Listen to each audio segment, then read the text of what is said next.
Hello guys, magbibigay na naman ako ng tips para sa mga first timer dyan or sa mga bala pumunta dito sa Hong Kong.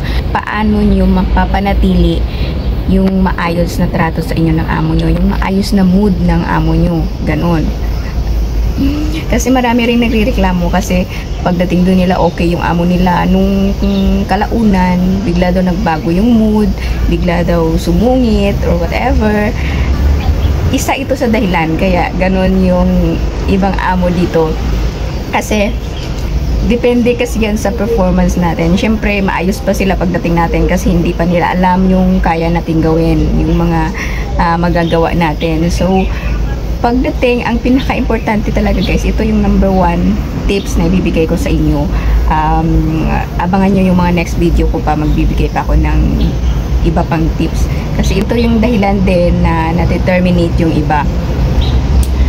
Number 1 is i-priority nyo yung demand or utos ng amo nyo. Huwag nyong ibaliwala kasi yun talaga yung doon nila sinusukat yung ating kakayahan, kung marunong ba tayong sumunod sa utos.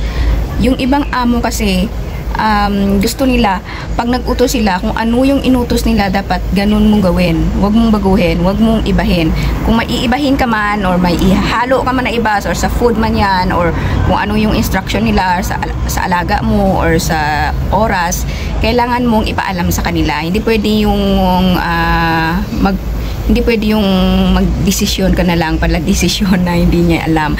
Kasi every step dapat malaman nila, yun yung gusto nila. Yun yung dapat nyong isipin pagdating nyo na dapat nagagawa nyo yung mga utos ng amo, nasusunod nyo kung ano yung gusto nilang mangyari. Huwag nyong kalimutan kasi pag sa isang araw mayroon yan silang iuutos or mayroon yan silang ipiplease sa'yo. Pagdating nila galing work, tatanungin ka talaga yan nila kung nagawa mo ba yun, or i-check nila kung paano mo yun nagawa. So yun yung pinaka mag-focus din kayo doon. Pero syempre alaga first talaga yan, di ba muna? Pero isa yan din sa mga titingnan ng amo everyday sa performance mo.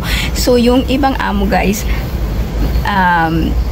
doon nababago yung mood nila na ay hindi naman pala itong marunong sumunod sa utos, ay pala desisyon to, or ay palpak naman tong palpak naman tong mga gawain nito. So isa yun sa tingnan nyo, sa i-improve nyo araw-araw para yung amo nyo is always happy, always gusto kayo, para magustuhan kayo, para hindi sila ma-discourage, hindi sila ma-disappoint, para hindi sila mag-isip na ay papalitan ko to, or ay ayoko na dito, or ay parang hindi to mapagkakatiwalaan, or ay parang hindi ako kampante pag ganito yung DH ko sa bahay, nagwo-work ako, kailangan, gusto ko yung maasahan. So kailangan nyo ding isipin yun na ganun yung mangyayari, na ganun yung mindset din ng amo. So sa mga pupunta dito, good luck sa inyo guys. Abangan nyo yung number 2 tips ko para magstay kayo dito sa Hong Kong. Syempre matagal na kami dito, alam namin yung mga pasikot-sikot na or yung mga ugali ng mga amo dito, na kung ano yung gusto nila at kung ano yung hindi nila gusto.